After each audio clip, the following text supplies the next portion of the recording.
पटरानियों का वर्णन भागवत में है। सबसे पहले रुक्मिणी, फिर जामवंती, फिर सत्यभामा, फिर कालिंदी, फिर सेव्या, नागरजेती, भद्रा, लक्ष्मणा।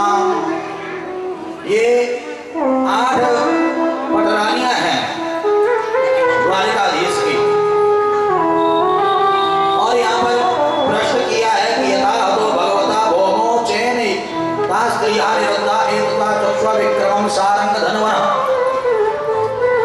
और इसी बीच में हमारे हमारी मैया अन्नू कक्कड़ जी, जो कि हमेशा समाज सेवा में समर्पित रहती हैं, कृष्ण सेवा में समर्पित रहती हैं। और जब भी मैया को समय मिलता तो वृंदावन में मिलती है। भले वृंदावन बिहारी लाल की। कृष्ण प्रेम में, कृष्ण रस में सराबोर है, साथ ही साथ समाज के लिए, देश के लिए समर्पित है। ऐसी अन्नू कक्कड़ मैया के लिए जोरदार तालियां बजाएंगे। देखिए, मैं कहा करता हूं, आप लोगों को हो सके बुरा किसी को लग जाए, मैं कहा करता हूं मैया जो न मेरे श्याम का वो न मेरे काम का, और जो है मेरे श्याम का वही है मेरे काम का।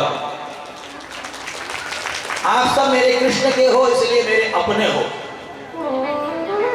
जो कृष्ण से प्रेम नहीं करता, राम से प्रेम नहीं करता, परमात्मा से प्रेम नहीं करता, वो मेरे किस काम का?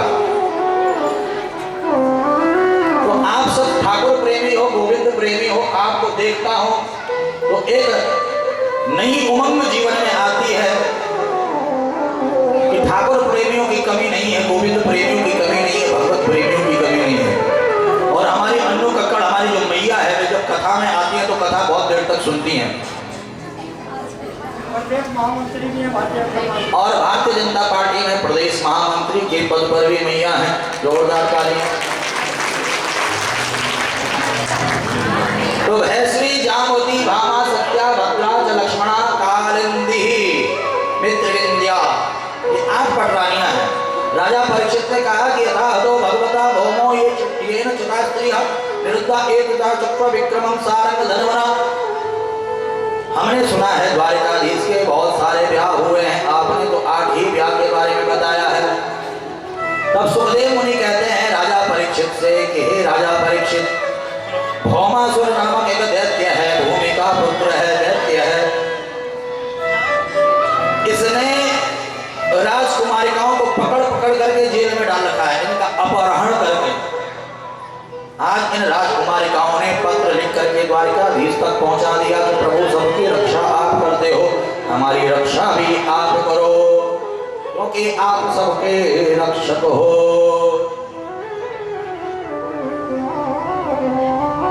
भगवान आए और आकर के भौमासुर का वध किया और राजकुमारिकाओं को बंधन मुक्त किया। कथा तो बहुत लंबी चौड़ी है।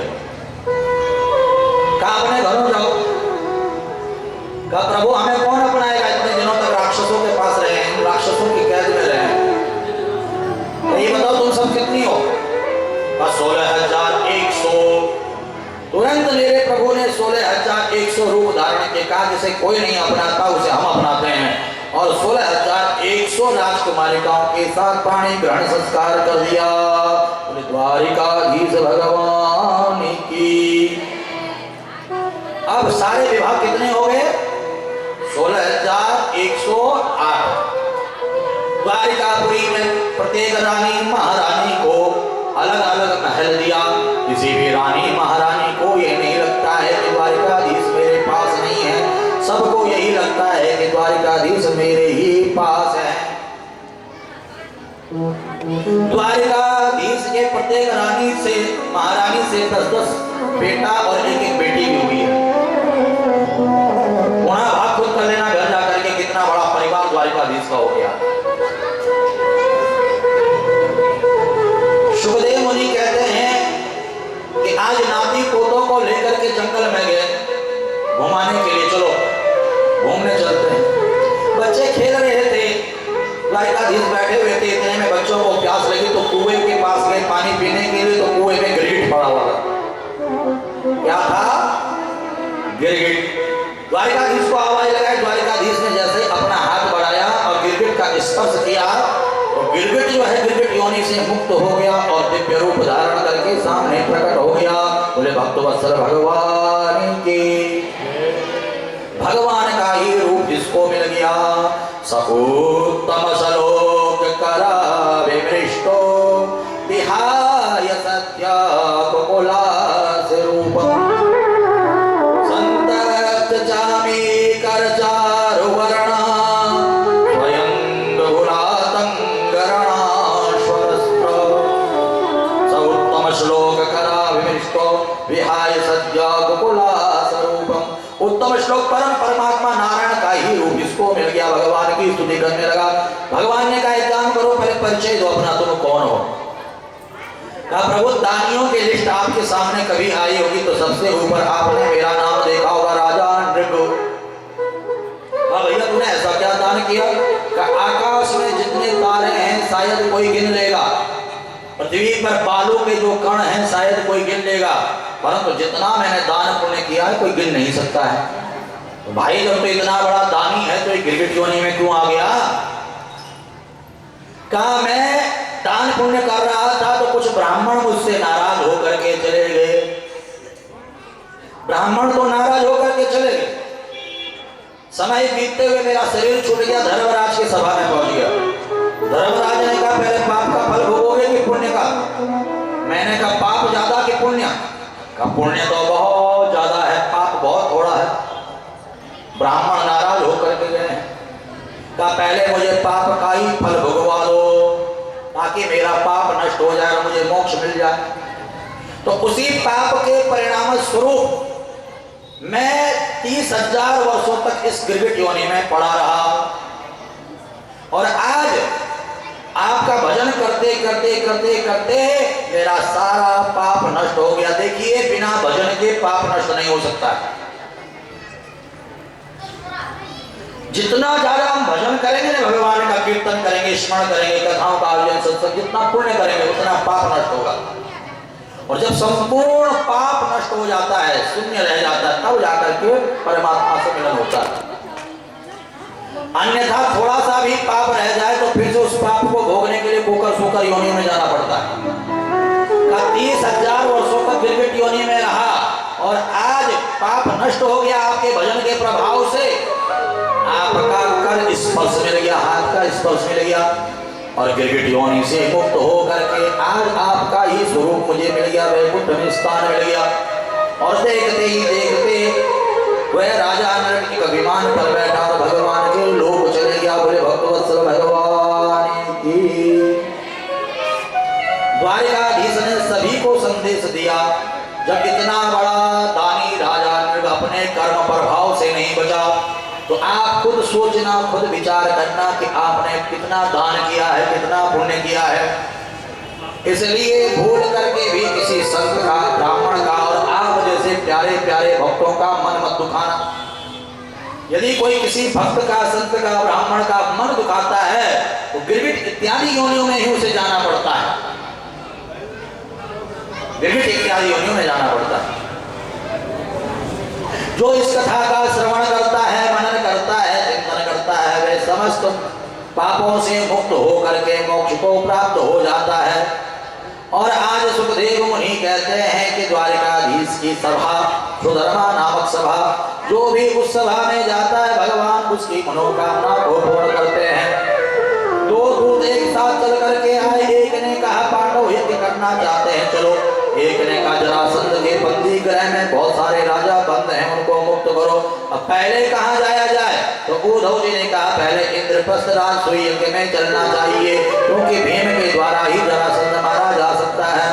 इंद्रप्रस्थ आए, राजसूय यज्ञ की तैयारी की और ब्राह्मण बन करके भगवान श्री कृष्ण, अर्जुन और भीम भैया जरासंध के पास गए। द्वंद्व युद्ध की वीक्षण मांगी। भीम भैया और जरासंध का द्वंद्व युद्ध हुआ है। कथा बड़ी लंबी चौड़ी है, सूक्ष्म रूप से सुना रहा हूं। बहुत दिनों तक ये युद्ध चला और कन्हैया के इशारे पर भीम भैया ने जरासंध का दोनों पैर पकड़ करके चीर दिया और विपरीत दिशाओं में फेंक दिया। जरासंध को मार करके मुकुट लेकर के इंद्रप्रस्थ आए हैं। सुखदेव मुनि कहते हैं कि हे राजा परीक्षित, ये वही मुकुट है जिसको तुमने धारण किया और कलयुग तुम्हारे मस्तक पर बैठ गया। अधर्म का था, राक्षस का था। तुमने ऋषि का अपमान, संत का अपमान, भक्त का अपमान कर लिया और तुम्हें श्राप लग दिया। इति लंघित मर्यादं तक्षकश्रप्त में हनि। परंतु तुम्हारे पूर्व जन्म के पुण्य थे, तुम्हारे पितरों के सत्कर्म थे, जो कि इस जन्म में तुम्हें कथा सुनने को मिल गई है। भाग्योदयेन बहुजन्म समर्जितेन सत्संगमं च लभते पुरुषो यदा वे अज्ञान हेतु कृतमोहमदान्धकारः न संविदाय तदोदयते विवेकः। आप ये समझने की भूल मत करना कि आपके इस जन्म का पुण्य आपको मिल रहा है।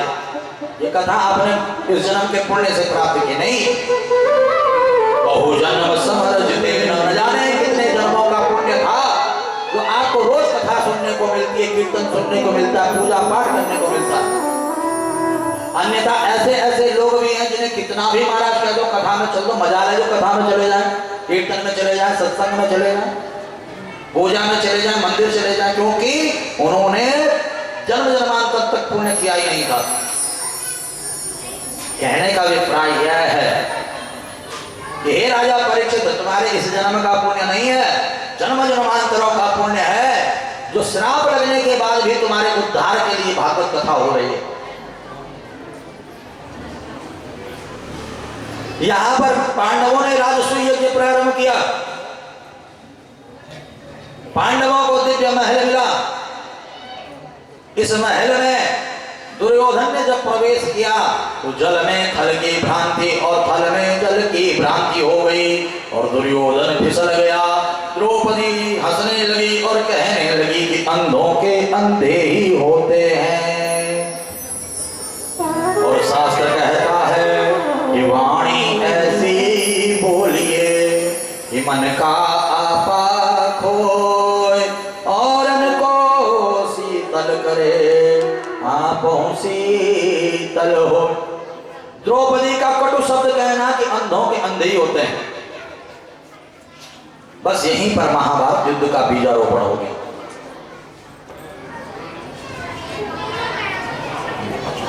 बलराम भैया इस युद्ध में भाग नहीं लिए। क्यों नहीं लिए? बलराम जी ने कहा मैं किसके पक्ष में खड़ा हूं, किसके पक्ष में ना खड़ा हूं। अगर मैं कौरवों के साथ खड़ा होकर के युद्ध करता हूं तो पांडवों में मेरा भाई सामने बैठा है, अर्जुन का सारथी कृष्ण। भाई भाई आमने सामने लड़ते हुए अच्छे नहीं लगेंगे, समाज मजाक उड़ाएगा। और अगर मैं पांडवों के साथ खड़ा होकर के युद्ध करता हूं तो सामने मेरा चेला है जिसको मैंने गदा युद्ध सिखाया है, गुरु चेला भी सामने लड़ते हुए अच्छा नहीं लगेंगे। इसलिए मैं तो चलता हूं तीर्थ यात्रा करने के लिए। और बलराम जी चले तीर्थ यात्रा करने के लिए। तीर्थ यात्रा करते करते बलराम जी नैमिषारण्य में पहुंच गए और नैमिषे शूतमासेनम अविवाद्य महामतिं कथामृत रसस्वादा कुशलो सोनको ब्रवीत। नैमिषारण्य में 88,000 ऋषि कथा सुन रहे हैं और सूत जी महाराज कथा सुना रहे हैं। यहीं पर बलराम जी को आता हुआ देख करके सभी ने उठ करके स्वागत किया। सबने उठ करके स्वागत किया। परंतु सूत जी महाराज बैठे रहे, कथा सुना रहे थे। बलराम जी को ये बात अच्छी नहीं लगी। सब उठ करके मेरा स्वागत कर रहे हो, केवल एक ही बैठा हुआ। बलराम जी ने कुशा आसन से तिनका लिया और तिनका लेकर के फेंक करके मारा और वह तिनका सूत जी के वक्षस्थल पर लग गया और सूत जी का प्राणांत हो गया। हाहाकार मच गया, हलचल मच गई। इन्हें तो अमृत का वरदान था, पुराणों का ज्ञान था, और बलराम जी आपको तो ब्रह्म हत्या लग गई। ये जो व्यासपीठ होती है ना, इसकी बहुत सारी मर्यादाएं होती हैं। यहाँ पर समझाया गया है बलराम जी को। आप भी 2 शब्दों में समझिएगा इस व्यासपीठ की मर्यादा। ध्यान देना, वक्ता की भी मर्यादाएं होती हैं और श्रोताओं की भी मर्यादाएं होती हैं। अगर किसी ने भी मर्यादा का उल्लंघन कर दिया तो उस कथा का सारा पुण्य नष्ट हो जाता है। कितना भी करोड़ों रुपया खर्च कर लो, कितना भी भागा दौड़ी कर दो, परंतु जिसने मर्यादा का उल्लंघन किया उसका सारा पुण्य नष्ट हो जाता है। और मैं बहुत सारी कथाओं में जाता हूं और मुझे देखने को मिलता है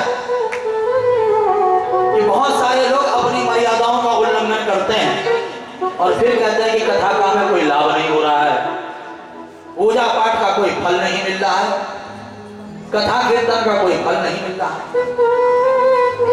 जब मर्यादित रहोगे तो ही जाकर के फल मिलेगा, चाहे वे श्रोता हो, चाहे वे वक्ता हो, चाहे वे आयोजन करता हो, सबको मर्यादा में रहने की आवश्यकता है, सबको मर्यादा में रहने की आवश्यकता है।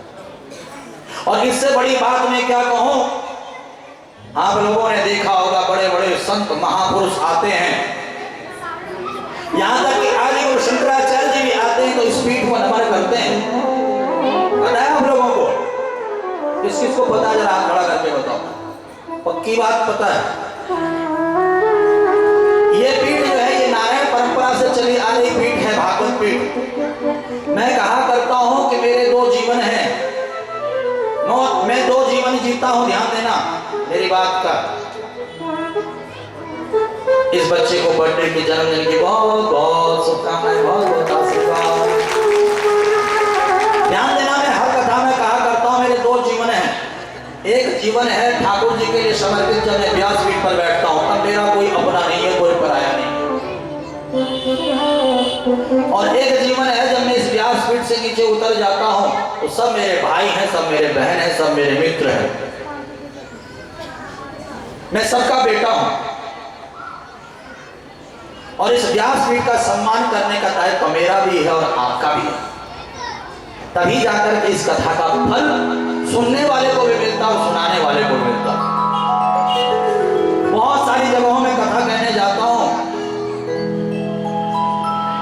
और कितना भी समझाता हूं समझ में नहीं आता है लोगों को, फिर कहते हैं मुझे कोई लाभ नहीं हुआ, कोई पुण्य नहीं मिला।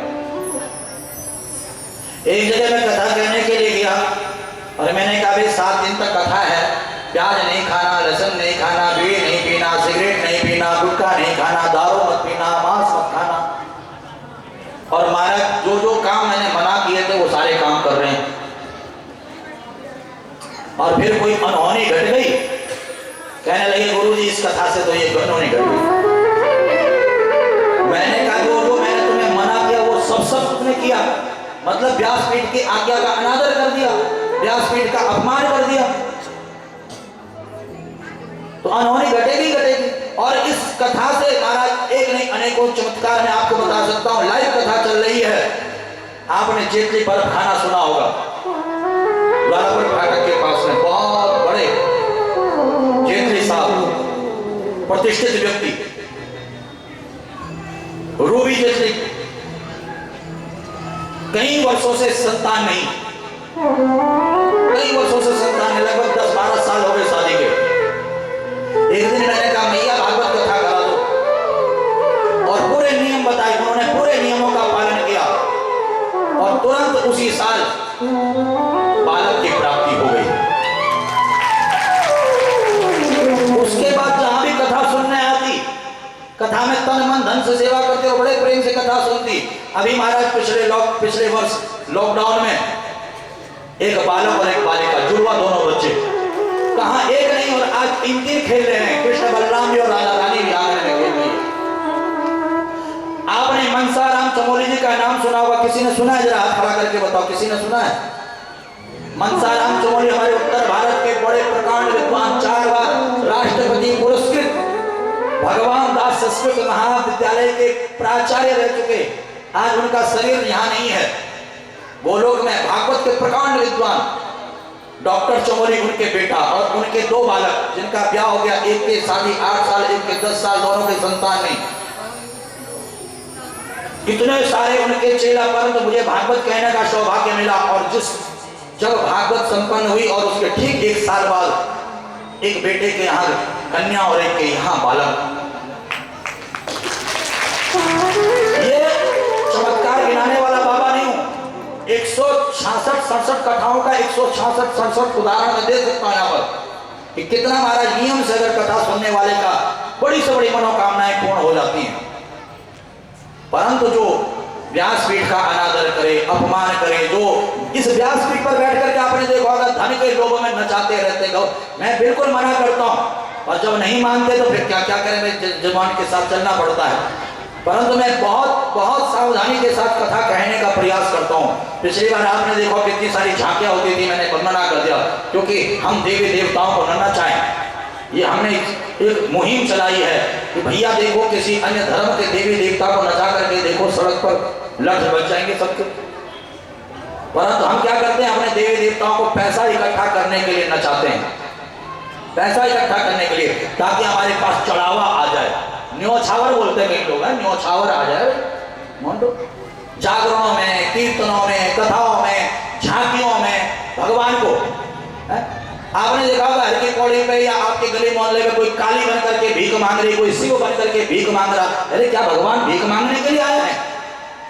सोचिए जरा, कल्पना कीजिए, हम लोग अपना ही मजाक स्वयं उड़ा रहे हैं, अपने देवी देवताओं का अपमान स्वयं कर रहे हैं। तो ये अपमान न करें। मैंने देखा धन के लोग में कथावाचक ही महाराज खड़े होकर के नाचने लग जाते हैं।